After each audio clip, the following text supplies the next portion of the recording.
മനുഷ്യന്മാരെ ഭാര്യമാർ എപ്പോഴും തന്നെ നേരെ ഓർക്ക് ശരിയാകുന്നില്ല. പിന്നെ കഞ്ചാവ് അടിച്ചിട്ട് പാൻപറാഗ് തിന്നിട്ട് പണിക്കും പോവാതെ ഇടി ദുനിയാവിടി ചുറ്റിയിട്ട് രാത്രി 12 മണിക്ക് വരുന്ന ഓന്റെ ഭാര്യ തഹജ്ജുദ്, ളുഹ, ഖത്മുൽ ഖുർആൻ, ദിക്ർ, സ്വലാത്ത്, ചായ, ചോറ്, കടി, ചായ, ചോറ് എല്ലാം 6 നേരം ഭക്ഷണം എല്ലാം സമയാസമയത്ത് റെഡി. പാവായിട്ട് കുടുംബത്തെ പോറ്റി അധ്വാനിച്ച് എല്ലാം കൊടുക്കുന്ന ഭർത്താവിനാ ഒന്നുമില്ല. കിരികിരിയും ഇടങ്ങേറും സാപ്പം വെക്കലും മറ്റൊക്കെ. അങ്ങനെ നമ്മുടെ കുടുംബത്തിലൊന്നും ആകാൻ പാടില്ല. പരസ്പരം മനസ്സിലാക്കി റാഹത്തോടെ ജീവിക്കണം. അള്ളാഹു തൗഫീഖ് നൽകട്ടെ. മറ്റൊരു വശം നമ്മുടെ ഉമ്മയാണ്, ഉപ്പയാണ്. ഇതും പറഞ്ഞ് നമുക്ക് നിർത്തണം. അള്ളാഹുവിന്റെ പരിശുദ്ധ ഖുർആൻ എടുത്തു പറഞ്ഞ ഒന്നാണ് വബിൽ വാലിദൈനി ഇഹ്സാന. ഉമ്മയോട് നന്മ ചെയ്യണം, ഉപ്പയോട് നന്മ ചെയ്യണം. ഉമ്മയും ഉപ്പയും നമ്മുടെ ജീവിതത്തിന്റെ രക്ഷയുടെ മാർഗങ്ങളാണ്. തെറ്റ് ചെയ്തവനോട് റസൂലുള്ളാഹി തങ്ങൾ ചോദിക്കുന്നു, നിനക്ക് ഉമ്മയുണ്ടോ ഉപ്പയുണ്ടോ? യമനിൽ നിന്ന് യുദ്ധത്തിന് വന്നയാളോട് ചോദിക്കുന്നു, നിനക്ക് ഉമ്മയുണ്ടോ ഉപ്പയുണ്ടോ? യുദ്ധത്തിന് ഉമ്മാന്റെ സമ്മതമുണ്ടോ ഉപ്പാന്റെ സമ്മതമുണ്ടോ? ഉണ്ടെങ്കിൽ നീ യുദ്ധം ചെയ്തോ, അല്ലെങ്കിൽ നീ നിന്റെ ഉമ്മയിലേക്ക് ഉപ്പയിലേക്ക് മടങ്ങിപ്പോയി അവരെ ഖിദ്മത്ത് ചെയ്തോ. എന്നാൽ ഈമാൻ കിട്ടിയതിന് ശേഷം, ഹിദായത്ത് കിട്ടിയതിന് ശേഷം ഏറ്റവും ഖൈറായ പണി ഉമ്മക്ക് ഖിദ്മത്തെടുക്കലാണ്, ഉപ്പക്ക് ഖിദ്മത്തെടുക്കലാണ്. അല്ലാഹുവിന്റെ ഭൂമിയിലും അന്ന് ദുനിയാവിലും നാളെ ആഖിറത്തിലോ കൂലിയും ശിക്ഷയുമുള്ള വിഷയമുണ്ടെങ്കിൽ അത് മാതാപിതാക്കളാണ് കേട്ടോ. നീ നിന്റെ ഉമ്മാനെ സന്തോഷിപ്പിച്ചോ, നീ നിന്റെ ഉപ്പാനെ സന്തോഷിപ്പിച്ചോ, നിന്നെയും നിന്റെ കുടുംബത്തെയും അല്ലാഹു സന്തോഷിപ്പിക്കാതിരിക്കില്ല.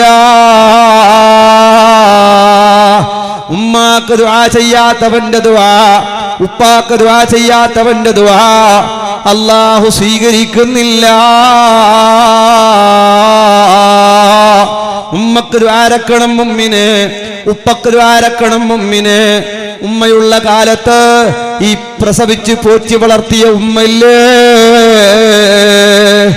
ഈ ഉമ്മാന്റെ സ്ഥാനത്ത് ലോകത്തൊരാൾക്കും നിൽക്കാൻ കഴിയില്ല. നമ്മുടെ ഉമ്മ ചെയ്ത ത്യാഗം, നമ്മുടെ ഉമ്മ ചെയ്ത ഇടങ്ങേറ്, നമ്മുടെ ഉപ്പ ചെയ്ത ത്യാഗം അതേതും ചെറുതല്ല കേട്ടോ. ചില ആള് പറയും, എന്റെ ഉപ്പ എന്തു ബാക്കി വെച്ചിട്ട് പോയിട്ടില്ല. എന്തും ബാക്കി വെക്കണ്ട, നിന്നെ ബാക്കി വെച്ചില്ലേ, നിന്നെ പോറ്റി വളർത്തിയില്ലേ. ഇപ്പൊ എല്ലാരും ഏട നോക്കിയെങ്കിലും പ്രിയപ്പെട്ട ഉമ്മാന്ന് വേണം. എല്ലാരും ഉമ്മാന്റെ മഹത്വം ചെന്നു. അപ്പൊ ഇപ്പത്തെ ബാലക്കാരെല്ലാം നിരിച്ചിന് തേച്ചു, ഇതെല്ലാം ഉമ്മന്നെ റെഡിയാക്കി തേച്ചു. ഉപ്പാക്കിയിലെന്തു ഷെയറില്ല, ആ രൂപത്തിലാണ്. അത് പറയണ്ടെന്നല്ല, വരുന്ന പ്രിയപ്പെട്ട ഉമ്മ ചെല്ലെങ്കിൽ വരുന്ന പ്രിയപ്പെട്ട ഉപ്പാവും ചെല്ലണം, അല്ലേ? വേണ്ടേ? ഇപ്പല്ല ഇതിനിടയ്ക്ക് ഒരു പഞ്ചാധികയിൽ ഒരു ബാലക്കാരെ ചെല്ലിയത് ഉപ്പാനെ നോക്കണമെന്ന് പറയുമ്പോ, ഉപ്പാനെ നോക്കണില്ല നിങ്ങൾക്ക് ഹദീസ് അറിയല്? ആരോട്? പഞ്ചാധികൻ ഹദീസ് ഓൻ കേൾക്കുന്നത് ബാലക്കാരെ. എന്ത് ഹദീസ്? നബി തങ്ങളോട് ഒരാൾ കേൾക്കുന്നേ, ഞാൻ കാര്യം ഏറ്റ കടമയെന്ന്. അപ്പൊ നബി തങ്ങൾ ഉമ്മാന്ന്, പിന്നെ ഉമ്മാക്ക് തന്നെ സ്ഥാനം കൊടുത്തില്ല. അപ്പൊ അയാൾ കേട്ട് ഉപ്പാനെ ചെല്ല സൈഡിലിരിക്കട്ടെന്ന്, വേണ്ട സൈഡിൽ ചെല്ലിന്, അത്ര തന്നെ, വേറെ വലിയ വിശേഷം ഉണ്ടായിട്ടല്ല. അങ്ങനെയല്ല. ഉമ്മാന്റെ ത്യാഗം മക്കളെ സംബന്ധിച്ചിടത്തോളം, ഉമ്മാന്റെ ത്യാഗം അല്ലെ, ഉപ്പ പണിക്ക് പോകുന്നതും കാര്യങ്ങളും ത്യാഗങ്ങളും അതൊന്നും ചെറുതായി കാണാൻ പാടില്ല. ഇനി വയൽ പറയുമ്പോൾ അങ്ങനെ ഉമ്മാനെ മറക്കണ്ട, ഉമ്മാനെ നോക്കണം, ഉമ്മാക്ക് കൊടുക്കണം എന്നല്ല പറഞ്ഞിട്ട് ഇപ്പത്തെ മക്ക അങ്ങനെ ഫോൺ വിളിക്കുന്ന ഉമ്മാക്ക് തന്നെ, പൈസ ആക്കുന്ന ഉമ്മാക്ക് തന്നെ, ഉമ്മാട് ചെന്നെ 500 വേണം ഉമ്മാട് വൈക്കോളി. അങ്ങനെയല്ല. വീട്ടിന്റെ ഉടമസ്ഥൻ ഉപ്പയാണ്. അപ്പൊ കൊടുക്കുമ്പോ ആർക്ക് കൊടുക്കണം? പെരുന്നാക്ക് കൊടുക്കുമ്പോ ഉമ്മാക്കും കൊടുക്കണം, ഉപ്പാക്കും കൊടുക്കണം, അല്ലേ? പിള്ളേർക്ക് മാത്രം 100 റുപ്യ പെരുന്നാന്റെ വിഷയം കൊടുത്താൽ കൊടുക്കുമ്പോ നല്ലോണം കൊടുക്കണം. മദ്രസ പഠിപ്പിക്കുന്ന നമ്മുടെ മക്കളുടെ ഉസ്താദന്മാർ ഓർക്കും കൊടുക്കണോ നല്ലത്. ഇത് ചുരുട്ടിയിട്ട് ഓരോരുത്തർ കൊടുക്കുന്ന കണ്ടെങ്കിൽ ഉസ്താദ് ഇരിക്കട്ട് ചായ കുടിക്കാനെന്ന് റമളാൻ മാസത്തിൽ ചായ കുടിക്കാൻ പൈസ കൊടുക്കുന്നു. 30 റുപ്യ 40 റുപ്യ 50 റുപ്യ ചായ കുടിക്കാൻ റമളാൻ മാസത്തിൽ കൊടുക്കുന്ന ചായ കുടിക്കാൻ പൈസ. അല്ലെങ്കിൽ ഉസ്താദോട് ഇരിക്കട്ടെ ഉസ്താദ് ബർക്കത്തിനായി, ഉസ്താദിന് ബർക്കത്തിന് അങ്ങോട്ട് കൊടുക്കുന്ന ചില ആളെല്ലാം അങ്ങനെ ഉണ്ട്. കൊടുക്കുമ്പോൾ ഭാര്യ ജാഗ്രത. കൃഷിക്കാരെല്ലാം അങ്ങനെ ഈ 100ന്റെ നോട്ടിന് 4 ഇങ്ങനാക്കുന്നു, വരക്കുന്നു, ഇതിൽ പറ്റിയിട്ട് വിട്ട് ഉണ്ടാന്നിട്ട് അങ്ങനെ അത്ര ജാഗ്രത. ഗം ടേപ്പിലിട്ടിട്ട് ആർക്ക് പോകാത്തന്നെ ഉസ്താദിന് കൈ മടക്കി കളക്കുന്ന പൊട്ടു. ബാങ്കിൽ എടുക്കുന്നില്ല, പീഡിയക്കാരൻ തിരിച്ചു കൊടുക്കുന്നു, ഉസ്താദ് തിരിച്ചു കൊടുക്കല്ല, തിരിച്ചു കൊടുക്കുന്ന അങ്ങനെ തിരിച്ചു കൊടുക്കുന്നില്ല. ഇത് അങ്ങനെ എന്തില്ല, അങ്ങ് ദർഗാന്റെ പെട്ടിക്ക മുസല്ലക്ക അല്ലെങ്കിൽ എവിടെങ്കിലും ബാൽദി വരുമ്പോ ബാൽദിക്ക് ഇട്ടിളക്കുന്നത്.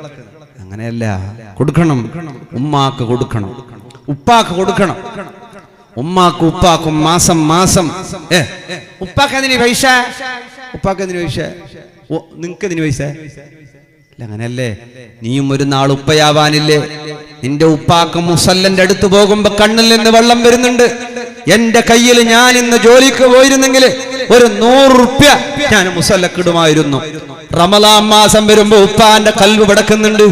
എങ്ങനെ തറാവിക്ക് പോകാനാണ്, എങ്ങനെ പള്ളിയിൽ പോകാനാണ്, ചോദിക്കുമ്പോ എങ്ങനെ കൊടുക്കാതിരിക്കാനാണ്.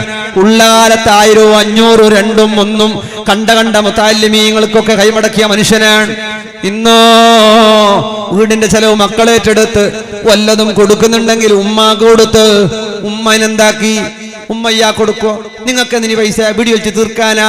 സിഗരറ്റ് വലിക്കാതെ പോട്ട് നിങ്ങൾക്ക് ഞാൻ തരുന്നില്ല. പിന്നെ ഈനെ ഒളിപ്പിച്ച് ഒളിപ്പിച്ച് ഒളിപ്പിച്ച് മടക്കി മടക്കി മടക്കി വെച്ചിട്ട് പെണ്ണു മക്കളെ കിടാക്ക പുള്ളിയൊക്കെ വരുമ്പോ ആണുമക്കൾക്കല്ല, അവർക്കില്ല. ഈ പെണ്ണു മക്കളെ മക്കൾക്ക് ഇതമ്മൻ ആരോട് ചൊല്ലണ്ടാന്ന്. ഈനെ പുള്ളർക്കറിയോ? ഇതാ മാമ പൈസ തന്നു, ഇതാ ഇടീ പബ്ലിക്കായി. ഏത് അങ്ങനെ പെണ്ണുങ്ങ കൊടുക്കുന്നതായിരിക്കും ഓറെ പെണ്ണുങ്ങൾക്ക് അങ്ങനെ യാറാ പെണ്ണുമക്ക നെലിങ്ങായി. ആണുമക്ക ഒരു കാറ്റിൽ വളക്കുന്ന ആണുമക്ക ഇപ്പർ സൈഡില്.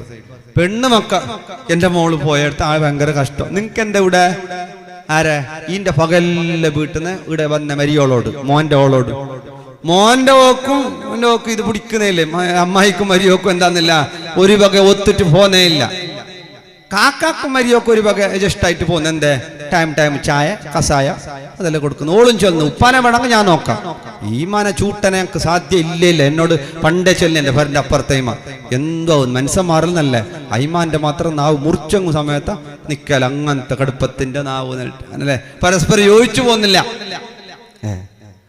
മകള് ഗർഭിണിയായാൽ പ്രഗ്നന്റ് ആയ ഉമ്മ പറയും, മോളെ അനങ്ങണ്ട, ജാഗ്രതക്ക്, റെസ്റ്റ് എടുക്ക്, അത് എല്ലാം മരിയോളോട് ചൊല്ലുതാ ഓളെ കിടാക്കക്ക് മണ്ണിയാക്കിട്ട് കൊടു, അതാക്കിട്ട് കൊടു, ഇതാക്കിട്ട് കൊടു. മരുമോള് ഗർഭിണിയായാൽ കുറച്ച് ദിവസം ഹോസ്പിറ്റലിൽ പോയിട്ട് വന്നിട്ട് കിടന്ന് ഡോക്ടർ പറഞ്ഞ് കുറച്ച് റെസ്റ്റ് എടുക്കണോ. എന്താ കിടന്നിനെന്താ? Doctor rest. എന്ത് റെസ്റ്റ്? മുരിങ്ങ കൊമ്പാണ് രണ്ടുള്ള എന്ത് റെസ്റ്റ്? ഈ 10-12 റെസ്റ്റ് എടുത്തിട്ടായതാ. ആമാതിരി റെസ്റ്റ് എടുത്ത് കാത്തിനുണ്ടല്ലേ 12 ആയത് അല്ലേ?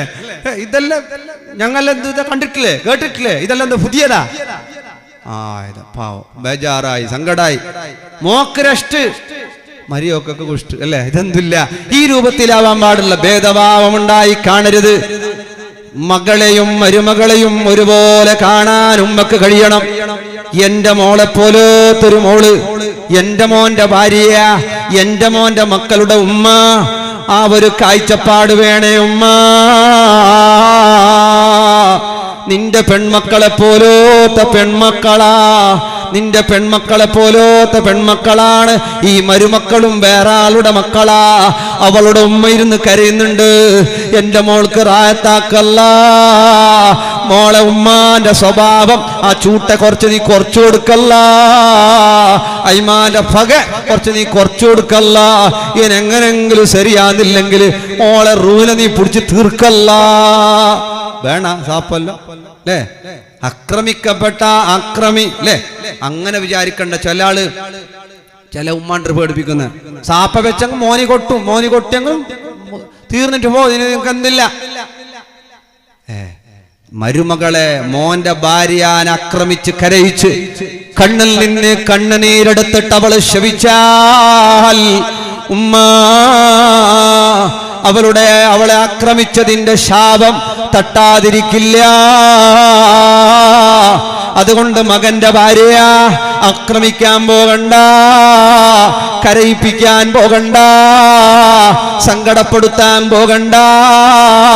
നിന്റെ പൊന്നുമോള് സന്തോഷത്തിലാകണമെന്ന്, നിന്റെ പൊന്നുമോളെ മോളുടെ ഭർത്താവ് നല്ലോണം നോക്കണമെന്ന്, അവളെ ചുറ്റിക്കറങ്ങാൻ കൊണ്ടുപോകണമെന്ന്, അവളെ ഗൾഫിലേക്ക് കൊണ്ടുപോകണമെന്ന്, അവളെ മണലിലേക്കും അവിടെ ഇവിടെയൊക്കെ കൊണ്ടുപോകണമെന്ന് നിന്റെ മോളെ കൊണ്ടുപോകുന്നത് ഇഷ്ടമല്ലേ? കൊണ്ടുപോകാൻ ആഗ്രഹമില്ലേ? എന്നിട്ട് നിന്റെ മകന്റെ ഭാര്യനെ കൊണ്ടുപോകണ്ടേ? അവളും പെണ്ണല്ലേ, അവളും നിന്റെ മകളെ പോലെയല്ലേ? സ്വന്തം മകളെയും മരുമകളെയും ഒരുപോലെ കാണാ. ഉമ്മ നീ മനസ്സ് കാണിച്ചാൽ ദുനിയാവും സ്വർഗമാണ്. ഉമ്മ നീ മരിച്ചു കഴിഞ്ഞാൽ ഖത്മുകൾ ഓതി ദിക്റുകൾ ചൊല്ലി ധാരാളം ദുആ ചെയ്യുമ്പോ ഖബറിൽ അനുഗ്രഹമല്ലേ? മരുമക്കൾ പറഞ്ഞ പോയല്ല, മുസീബത്ത് പോയി, ഇനി നോക്കാ ഒന്ന് ചുറ്റാൻ പോകാ, ഇനി നോക്കാ ഒന്ന് അവിടെ പോക ഇവിടെ പോകാ. അങ്ങനെയാവണ്ട, അങ്ങനെയായി പോകാം. അങ്ങനെയായാൽ എൻ്റെ അടുക്കൊരു തലാഖിന്റെ വിഷയം വന്നപ്പോ കുടുംബത്തിൽപ്പെട്ട ആള് പറഞ്ഞു, ചുറ്റാൻ പോയി, ഭാര്യയും ഭർത്താവെല്ലാം പുതിനാട്ടിയും പുതിയാപ്പളെല്ലാം പോയി. അയ്മാന്റെ ഭർത്താവ് പുതിയാപ്പളുടെ ഉപ്പ മരിച്ചു, പെൺമക്കളുണ്ട്, എല്ലാരും ഉണ്ട്. ചുറ്റാൻ പോയത്ത് അയ്മ ചെന്ന് ഞാനും മോന്റെ റൂമിൽ കിടക്കുന്നേന്ന്.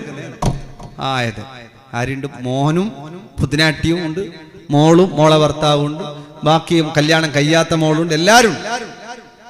ഞാൻ പിന്നെന്താ, വേറെ നിർവാഹണ്ട. ഈ രൂപത്തിൽ പകയും വിദ്വേഷവും കൊണ്ടു നടക്കുന്നവരാകാൻ പാടില്ല. മക്കളെ കാണുമ്പോ, മരുമക്കളെ കാണുമ്പോ നീതിയോടെ കാണണം. ചെറിയ മോൻക്ക് കൂടുതൽ അല്ലെങ്കിൽ വലിയ മോൻക്ക് കൂടുതൽ സ്വത്തോഹരിയാണെങ്കിലും അല്ലെങ്കിലും ജീവിതകാലത്ത് കൊടുക്കുമ്പോൾ ഒരുപോലെ കൊടുക്കണം. ന്യായം, നീതി വലിയ വലുതാണ്. അതിൽ ഏറ്റക്കുറവുകൾ വരുത്താതെ സൂക്ഷിക്കണം. മക്കളുടെ ഇടയിൽ ഭേദഭാവം. ഉമ്മാർക്കും അങ്ങനെ ചില ആൾക്കല്ല. ചില മക്കൾ എത്ര പണിയെടുത്തെങ്കിലും മതിയാന്നില്ല. എത്ര പണിയെടുത്തെങ്കിലും ആണാവട്ട് പെണ്ണാവട്ട് എത്ര പണിയെടുത്തെങ്കിലും നീ എന്താക്കിനെ, നീ ഇന്നലല്ലേ തോർത്തി, ഇന്നത്തെ തോർത്തി, അങ്ങനെ പറഞ്ഞു. പിന്നെ ഒരു ഫിർസത്തിന്റെ മോളിലിരിക്കുന്നു ചില ആൾക്ക്. ഉമ്മാർക്ക് ഉപ്പാർക്കല്ല ചില ഫിർസത്തിന്റെ ഓളോട് ചെന്നു, നീ എന്താക്കണ്ട, ഓളിന് തോർത്താൻ വേണ്ടി കോലെടുത്തെങ്കിൽ ഒരു നീ അവിടെ വെക്ക് നോക്കാം, ഞാൻ തോർത്ത് നോക്കാം, ഉമ്മന്നെ തോർക്കും എടുത്തിട്ട്. പക്ഷെ ഫിർസ യാറുള്ളത് അങ്ങനെ ഉണ്ടാന്ന് പറയാൻ ആൾക്കാർ. അങ്ങനെയും പാടുള്ളതല്ല. അതുകൊണ്ട് ആരെയും അക്രമിക്ക സ്വഭാവത്തിലൂടെ ഉമ്മയും ഉപ്പയും കണ്ടുപോകരുത്. നല്ല സന്തോഷത്തോടെ കാണണം, റാഹത്തോടെ കാണണം.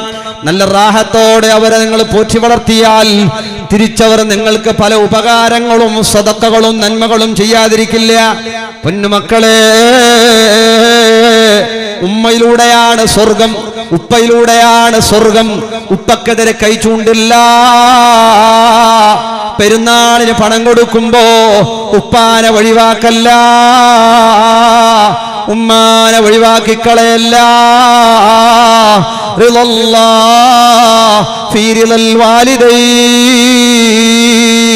ഉമ്മാന്റെ പൊരുത്തം, ഉപ്പാന്റെ പൊരുത്തം, ആ പൊരുത്തത്തിലാണ് ഖാലിഖായ റബ്ബിന്റെ പൊരുത്തമുള്ളത്.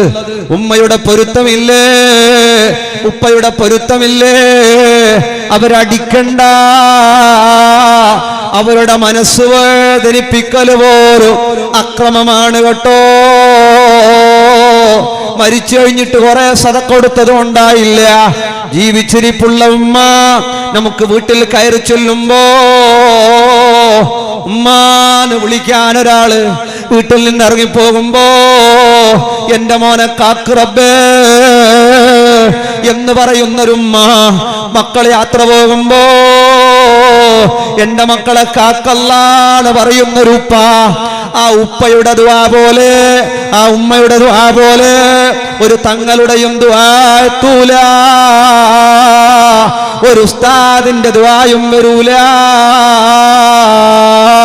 ഉമ്മാന്റെ ഒരു ദുആ, ഉപ്പാന്റെ ഒരു ദുആ, മക്കളുടെ ഇടയിൽ ഒരു, റബ്ബിന്റെ ഇടയിൽ ഒരു തടസ്സവും ഇല്ല കേട്ടോ. ഉമ്മ ദുആ ചെയ്തു പോയാൽ, ഉപ്പ ശപിച്ചു പോയാൽ അത് വലിയ നഷ്ടമാണ് കേട്ടോ. കാസർഗോഡ് ജില്ലയിൽ ഒരു ഉപ്പ അറിയാതെ അങ്ങ് മൂത്രമൊഴിച്ചപ്പോ ഗൾഫുകാരന്റെ കൂട്ടുകാരൻ വന്നിരുന്നു. മൂത്രമൊഴിച്ചു പോയി. സങ്കടമായി ഗൾഫുകാരന്. എന്റെ കൂട്ടുകാരൻ വന്നപ്പോ എന്റെ ഉപ്പ മൂത്രമൊഴിച്ച് നാണം കെടുത്തിയല്ലോ. ശ്രദ്ധിക്കുക. ആ ഉപ്പാനെ റൂമിനകത്ത് കൊണ്ടുപോയിട്ടൊരടി കൊടുത്തു. പൊന്നുമോന് എന്തേ? അറിയാതെ മൂത്രം പോയടാ, വേണമെന്നറിഞ്ഞ് മൂത്രിച്ചതല്ല. വയസ്സായി കാണുമ്പോ അല്ലെ, വയസ്സാകുമ്പോ ഉണ്ടാകുന്ന ചില രോഗങ്ങളും പ്രശ്നങ്ങളും ബുദ്ധിമുട്ടുകളൊക്കെ അടിച്ചു. ഉപ്പാനടിച്ച് ഗൾഫിലെല്ലാം പോയി. ഉപ്പ മരിച്ചു. കുറെ കാലം കഴിഞ്ഞ് ഗൾഫെല്ലാം നിർത്തിയിട്ട് ഈ തച്ച മോനായ ഉപ്പ നാട്ടിലേക്ക് വന്നു. മോന് പറഞ്ഞ പോലെ കേൾക്കുന്നില്ല. മോന് രാത്രി വരുമ്പോ 1 മണി 2 മണി ക്രിക്കറ്റൊക്കെ കളിച്ചു വരുമ്പോ ആരുടെയും നിയന്ത്രണത്തിൽ മോനില്ല. ഉപ്പ വാതിലിന്റെ അടുത്ത് പോയിട്ട് എന്നിട്ട് പറഞ്ഞു, ഇല്ല തുറക്കൂല, സമയത്ത് വന്നാലേ തുറക്കും. ഇന്ന് കുറെ സമയം പിണങ്ങി അവസാനം തുറന്നു. തുറക്കലോട് കൂടെ കയ്യിലുണ്ടായിരുന്ന ക്രിക്കറ്റ് കളിച്ചു വന്ന ആ വസ്തു അതുകൊണ്ട് ഉപ്പാന്റെ തലക്കൊരറ്റടി. നിന്റെ പോരല്ല, ബാണം കിടന്നിറങ്ങിട്ട് പോന്നു. ആരെ പോരല്ല. കൊല്ലങ്ങൾക്ക് മുമ്പ് അറിയാതെ മൂത്രം പോയതിന് ഉപ്പാനെ അടിച്ച മോനാണ്. ആ മോനാ ക്രിക്കറ്റും കളിച്ചു വന്ന് ഗൾഫ് നിർത്തി വന്ന ഉപ്പാന്റെ പെരടിക്ക് അടിച്ചില്ലേ അവൻ. അതുകൊണ്ട് ഒരു ചീത്ത വാക്കവരെ പറഞ്ഞാൽ പിന്നെ അല്ലാഹു അവനെ ശപിച്ചിടുന്നത് തന്നെ. വെറുപ്പിച്ച ശിക്ഷയും തക്ഷണം ലഭിക്കുന്നതാ. മൗത്തിന്റെ മുമ്പവൻ അനുഭവിച്ചറിയുന്നതാ. ഉമ്മാനെ സങ്കടപ്പെടുത്തിയോ, ഉപ്പാനെ ബേജാറാക്കിയോ, എന്നാൽ മരണത്തിന് മുമ്പ് അതിന്റെ ശിക്ഷയുണ്ട്. അത് രോഗമാകാം, ബുദ്ധിമുട്ടാകാം, സങ്കടമാകാം, മക്കൾ വലിച്ചെറിയലാകാം, പലതുമാകാം. ഉമ്മാനെ പൊരുത്തപ്പെടിക്കാതെ, ഉപ്പാനെ പൊരുത്തപ്പെടിക്കാതെ അല്ല ഉസ്താദേ, ഉമ്മ അങ്ങനെ പറഞ്ഞത് കൊണ്ടല്ലേ. ഉമ്മ അങ്ങനെ പറയാൻ പാടുണ്ടോ? ഉമ്മ കളവ് പറഞ്ഞോണ്ടല്ലേ, ഉപ്പ കളവ് പറഞ്ഞോണ്ടല്ലേ. അവരെന്തും പറയാം, അതവരും റബ്ബുമായുള്ള വിഷയമാ. നമുക്ക് തിരിച്ചു പറയാനില്ല. വലാ തഖുല്ലഹുമാ ഉഫ്ഫിൻ, ചേന്ന് മാത്രം പറയാൻ പാടില്ല. ചീത്ത വിളിക്കാമെന്നല്ല, കണ്ണുരുട്ടിയിട്ട് നോക്കലും വേണ്ട. ഉമ്മാന്റെ മനസ്സിന് സങ്കടം വരുന്നൊരു വാക്ക് പറയണ്ട. വയസ്സാകുമ്പോ ഉമ്മ പലതും പറയും, വയസ്സാകുമ്പോ ഉപ്പ പലതും പറയും. നമ്മൾ വിചാരിക്കാത്തത് അവര് പറയും അല്ലേ? നമ്മ സ്വപ്നത്തിലും വിചാരിച്ചിട്ടുണ്ടാവൂല. അപ്പോഴായിരിക്കും ഉമ്മ പറയുന്നത്, നിന്റെ കെണിയെല്ലാം എനിക്കറിയും, നീ മിഞ്ഞാനെ എന്തജാക്കീന്, നീ മിഞ്ഞാനെ ഒരുങ്ങിനി, നിങ്ങ പോയത് എനിക്കറിയൂ, വന്നത് എനിക്കറിയൂ, എല്ലാം എനിക്കറിയൂ. മുണ്ടാൻ അല്ലാഹുവിന്റെ ദീൻ അല്ല. അപ്പൊ എന്തും പറയാം, ഏതും പറയാം. ഇല്ല, മറുപടി കൊടുക്കാനൊരവസരം അള്ളാന്റെ ദീന് തരുന്നില്ല. ഇരുത്തിയിട്ടുമ്മാണ് വിളിച്ചിട്ടുമ്മ, അങ്ങനെയല്ല ഉമ്മ, അങ്ങനെയല്ല ഉപ്പ. സന്തോഷത്തോടെ പറയാം, സമാധാനത്തോടെ പറയാം. എതിരായിട്ടൊരു വാക്ക്, കടുപ്പത്തിന്റെ ഒരു വാക്ക് പറഞ്ഞു പോകണ്ട. ഭാര്യ പലതും പറയും. നിങ്ങളില്ലാത്തപ്പോ ഇവിടെ നിങ്ങളെ എന്തെല്ലോ പറയുന്നുണ്ട് എന്ന് പറയും. പറയട്ടെ, അതെന്റെ ഉമ്മല്ലേ എന്ന് പറയണം. പറയട്ടെ, എന്റെ ഉപ്പയല്ലേ, അവർക്ക് പറയാൻ അധികാരമുണ്ട്.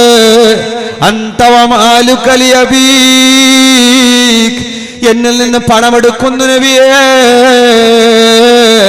നബി തങ്ങൾ പറഞ്ഞില്ല മോനെ, നീയും നിന്റെ മാലും നിന്റെ പൈസയും നിന്റെ പൊരയോ നിന്റെ കാറും നിന്റെ വാഹനവും എല്ലവും നിന്റെ ഉപ്പാക്കുള്ളതാ, നിന്റെ ഉമ്മാക്കുള്ളതാ. എല്ലവും ഉമ്മയുപ്പയും കഴിച്ചിട്ടേ ഉള്ളൂ. നിന്റെ വീട്, നിന്റെ വാഹനം, നിന്റെ സ്വത്ത്, നിന്റെ കൃഷി, എല്ലാത്തിലും നിന്റെ ഉപ്പാക്കും നിന്റെ ഉമ്മാക്കും ഒരു കൂറുണ്ട് കേട്ടോ. അതുകൊണ്ട് അവരോട് അമർത്തിട്ട്, അവരോട് വെറുത്തിട്ട്, അവരോട് പകവച്ചിട്ട് വിജയിക്കാൻ സാധ്യമല്ല. ഉമ്മാനെ വെറുപ്പിക്കണ്ട, ഉപ്പാനെ വെറുപ്പിക്കണ്ട. എത്ര വലിയ കൊലകൊമ്പനാണെങ്കിൽ പോലും, എത്ര വലിയ മുത്തഖിയാണെങ്കിൽ പോലും, എത്ര വലിയ സ്വാലിഹാണെങ്കിൽ പോലും, എത്ര വലിയ ഉസ്താദാണെങ്കിൽ പോലും, എത്ര വലിയ തങ്ങളാണെങ്കിൽ പോലും, ഉമ്മാന്റെ പൊരുത്തമില്ലാതെ, ഉപ്പയുടെ പൊരുത്തമില്ലാതെ സ്വർഗമില്ല കേട്ടോ. മരിച്ചു കഴിഞ്ഞിട്ട് കോടികളുടെ ബിൽഡിംഗ് വേണ്ട, ലക്ഷക്കണക്കിന് ആളുകൾക്ക് ഭക്ഷണം കൊടുക്കണ്ട. ജീവിതകാലത്ത് അവരെ നോക്കിക്കോ, ജീവിതത്തിൽ അവരെ സന്തോഷിപ്പിച്ചോ. ഉമ്മാന്റെ ഒരിറ്റ് കണ്ണുനീര് ഭൂമിയിൽ വീണാൽ ആ ഭൂമി നിന്നെ വെറുതെ വിടൂല. ഉപ്പാന്റെ ഒരിറ്റ് കണ്ണുനീര് ഭൂമിയിൽ വീണോ, ഈ ഭൂമി നിന്നെ വെറുതെ വിടൂല. അതിന് നീ കോടികൾ മുടക്കി ഇസ്മെടുത്താലോ, ആയിരക്കണക്കിന് തങ്ങന്മാർ ദുആ ചെയ്താലും, ലക്ഷക്കണക്കിന് സദഖ ചെയ്താലോ ഈ കണ്ണുനീരിന് പരിഹാരമില്ല കേട്ടോ. ഇത് നിന്റെ സന്താന പരമ്പരക്കുള്ള ശാപമാണ്, ഇത് നിന്റെ മക്കൾക്കുള്ള ശാപമാണ്. 7 തലമുറ വരെ ഈ ശാപം നീണ്ടു നിൽക്കാം. അതുകൊണ്ട് ഒരു കാരണവശത്താലോ ഉമ്മാനെ വേദനിപ്പിക്കണ്ട, ഉപ്പാനെ സങ്കടപ്പെടുത്തണ്ട. നീ ധാരാളം സദഖ ചെയ്തോ. ഉപ്പാക്കും വേണം പണം, ഉമ്മാക്കും വേണം പണം. അത് ഉമ്മ എന്ത് ചെയ്യുന്നു, അത് ഉപ്പ എന്ത് ചെയ്യുന്നു ചോദിച്ചു പോകണ്ട. അവർക്ക് നീ കൊടുത്ത ചില്ലിക്കാശ് അവർക്ക് എന്തും ചെയ്യാം, ആർക്കും കൊടുക്കാം, എങ്ങനെയും ചെലവഴിക്കാം. കുറച്ചു കാലല്ലേ ഉമ്മ ബാക്കിയുള്ളൂ, കുറച്ചു കാലല്ലേ ഉപ്പ ബാക്കിയുള്ളൂ. സദഖ ചെയ്തോ, മറ്റുള്ളവർക്ക് പിന്നെയും കൊടുക്കാലോ, പിന്നെയും പള്ളിക്ക് കൊടുക്കാം, പിന്നെയും പാവങ്ങൾക്ക് കൊടുക്കാം, പിന്നെയും യതീമീങ്ങൾക്ക് കൊടുക്കാം. നിന്നെ പോറ്റി വലുതാക്കാൻ നിന്റെ ഉമ്മ പല ദിവസവും പട്ടിണി കടന്നിട്ടുണ്ട്, നിനക്ക് വേണ്ടി ത്യാഗം ചെയ്യാ. നിന്റെ ഉപ്പ അതിരാവിലെ മുതൽ ഒരുപാട് അധ്വാനം നടത്തിയിട്ടുണ്ട്, ഒരുപാട് കഷ്ടപ്പാടുകളും അധ്വാനങ്ങളും ചെയ്തുകൊണ്ടിട്ട് പോറ്റി വളർത്തിയടാ. അവര് പട്ടിണി കടന്നു. ഉമ്മ പ്രസവിക്കുമ്പോ സുഖാഡംബരത്തിൽ പ്രസവിച്ചതല്ല, ഒന്നുകിൽ മരണം അല്ലെങ്കിൽ പ്രസവോ, രണ്ടാലൊന്ന് മുന്നിൽ കണ്ടുകൊണ്ട് നിന്റെ ഉമ്മ നിന്നെ പ്രസവിച്ച് വലുതാക്കി പോറ്റി വളർത്തിയില്ലേ. ആ ഉമ്മാന്റെ ശാപത്തിന് അല്ലാഹുവിന്റെ ഭൂമിയിൽ പരിഹാരം ഇല്ലേ ഇല്ല. ഹബീബുനാ റസൂലുള്ളാഹി സ്വല്ലല്ലാഹു അലൈഹി വസല്ലമ ഖബർസ്ഥാനിൽ പോകുമ്പോ ഒരു ഖബറുകാരൻ ശിക്ഷയിലൂടെ ഇടങ്ങേറോടെ ബുദ്ധിമുട്ടോടെ പൊട്ടിക്കരയുന്നു. യാ റസൂലല്ലാഹ്, അല്ലമാൻ അല്ലമാൻ, നബിയേ രക്ഷപ്പെടുത്തുമോ? എല്ലാ ഖബറാളികളുടെയും കുടുംബങ്ങളെ വിളിച്ച് അവസാനം ഈ ഖബറിന്റെ ആളുടെ ഉമ്മ വന്നു. ഉമ്മ വന്നപ്പോ ഉമ്മാട് ചോദിക്കുന്നുമ്മ, പൊന്നുമോനോട് വെറുപ്പാണോ? പൊന്നുമോനോട് അസമാധാനമാണോ? ഉമ്മ പറയുന്നു, അതേ നബിയേ, എന്റെ മോനോട് എനിക്ക് അസമാധാനമാണ്. ആര്? സ്വഹാബിയായ മനുഷ്യനാ. സ്വഹാബിയ ഔലിയാക്കളിൽ ഏറ്റവും വലിയവർ സ്വഹാബികളാ. ആ സ്വഹാബിയോട് ഉമ്മാക്കൊരു അസമാധാനം ഖബറിൽ ശിക്ഷയായി വന്നല്ലോ. ഉമ്മാടെ ഹബീബ് തങ്ങൾ പറയുന്നു, ഉമ്മ പൊന്നുമോന് ഖബറിൽ ശിക്ഷിക്കപ്പെടുകയാണ്. ഉമ്മ മാപ്പ് കൊടുക്കുമോ? മാപ്പ് കൊടുക്കാമോ? ഉമ്മ പറയുന്നു, നബിയേ, മോൻക്ക് വേണ്ടിയിട്ടല്ല, നബി തങ്ങൾ പറഞ്ഞത് കൊണ്ട് ഞാൻ മാപ്പ് കൊടുക്കുകയാണ്. മാപ്പ് കൊടുത്തു എന്ന് പറയേണ്ട താമസം. ജസാക്കല്ലാ യാ റസൂലല്ലാ,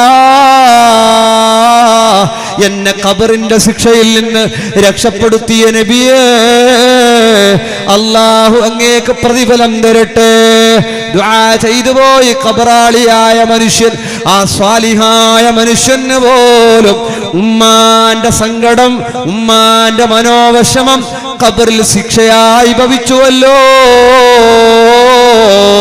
അതുകൊണ്ടൊരു ഉമ്മാന്റെ അസമാധാനം, ഒരു ഉപ്പാന്റെ മനോവിഷമം, അത് ദുനിയാവിലും മടങ്ങേറാൻ, ഖബറിലും മടങ്ങേറാൻ, മഹ്ശറയിലും മടങ്ങേറാൻ.